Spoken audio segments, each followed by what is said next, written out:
आपको बता दें कि चंद्रशेखर आजाद कृषि एवं प्रौद्योगिक विश्वविद्यालय के कृषि मौसम वैज्ञानिक सुनील पांडे ने बताया कि अगले 5 दिनों तक भारी बारिश होने की संभावना है। उन्होंने जनमानस से अपील की है कि जिनको आवश्यक कार्य हो वही घर से बाहर निकले, अन्यथा कानपुर शहर वासियों को जलभराव के चलते काफी मुश्किलों का सामना करना पड़ सकता है। तूफान के अवशेष 1 अक्टूबर को बंगाल की पूर्वी और पूर्वोत्तर खाड़ी के ऊपर एक चक्रवात परिसंचरण के रूप में उभरेंगे। पश्चिम मध्य बंगाल की खाड़ी पर पहले से ही मौजूद परिसंचरण कम हो जाएगा और एक व्यापक परिसंचरण बंगाल के पूर्व, मध्य और उत्तर पश्चिमी खाड़ी के ऊपर के हिस्से में कवर होगा। सर, बीते 3-4 दिनों से ये देखा जा रहा जो मौसम का फ्लक्चुएशन है, कहीं बारिश जो है कंटिन्यूअस हो रही तो कहीं रुक रुक के हो रही, तो कुछ एरियाज में हो रही तो कुछ एरियाज उससे छूट रहा है। क्या वजह मानते हैं इसकी? देखिए, जिस तरह से जो पृथ्वी का तापमान बढ़ रहा है उसकी वजह से जो मानसून भी होता है वो इरेटिक हो गया है, और जो बारिश की गतिविधियां हो रही हैं वो क्लाउड फॉर्मेशन की वजह से कहीं कम कहीं ज़्यादा होती हैं, क्योंकि क्लाइमेट चेंज होने की वजह से कहीं क्लाइमेट जो क्लाउड फॉर्मेशन होती है तो कहीं ज़्यादा हो रही है, कहीं नहीं हो रही है। और जहाँ क्लाउड फॉर्मेशन हो जाती है वहाँ बारिश की गतिविधियाँ हो जाती है, और जहाँ क्लाउड फॉर्मेशन नहीं हो जाती है किन्हीं कारणों बस वहाँ फुटकर रूप में या छिटकाव रूप में बारिश हो रही है। ये सारी जो भी गतिविधियां हैं, ये जो तापमान बढ़ रहे हैं उसकी वजह से, जो जलवायु परिवर्तन की बात चल रही है उसकी वजह से सारी चीजें आ रही हैं, क्योंकि जहाँ बारिश नहीं होती थी वहाँ बारिश हो रही है।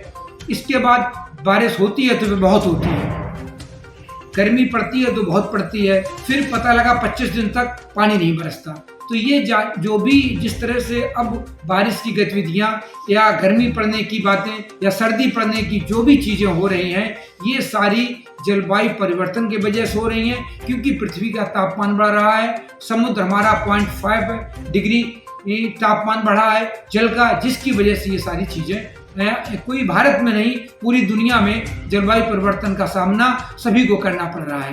कहीं नदियां सूख रही हैं तो कहीं पर सूखा पड़ रहा है और कहीं बहुत बाढ़ का सामना करना पड़ रहा है। सर, अभी आगामी कितने समय तक लोगों को इस दर्द को झेलना पड़ेगा? जो बरसात है, इस बरसात का जो है कष्ट कितने दिन तक झेलना पड़ेगा? देखिए, अभी मध्य प्रदेश और उत्तर प्रदेश में पूरे इस वीक में बारिश की गतिविधियां जारी रहने की पूरी संभावना है, क्योंकि जिस तरह से जो निम्न दबाव का क्षेत्र मध्य प्रदेश और उत्तर प्रदेश के ऊपर बना हुआ है, उससे बंगाली खाड़ी और अरब सागर से भरपूर मॉइस्चर फीड लेके जो हवाएं आ रही हैं वो बारिश कराने के लिए बहुत काफ़ी हैं, और उसी वजह से जब तक ये नम हवाएं आती रहेंगी तब तक बारिश की गतिविधियां उत्तर प्रदेश में, मध्य प्रदेश में और उत्तराखंड में जारी रहने की पूरी संभावना है।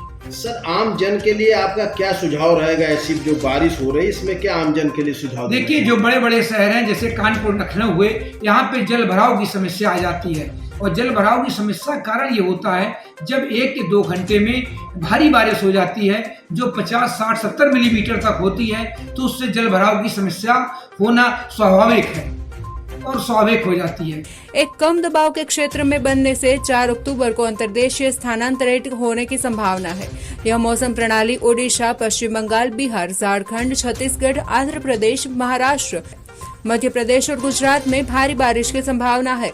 कम दबाव के फिर से बनने और पूर्वी राजस्थान, उत्तर मध्य प्रदेश, दिल्ली, कानपुर मंडल सहित पश्चिमी उत्तर प्रदेश और उत्तराखंड में बारिश की पट्टी का संभावना है।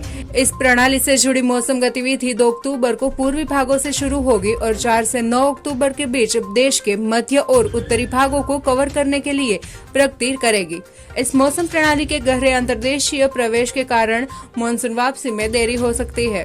तो फिलहाल खबरों में बस इतना ही। ज्यादा जानकारी के लिए देखते रहे प्राइम न्यूज। सवाल आपके, आवाज हमारी। धन्यवाद। Like, share and subscribe prime समाचार।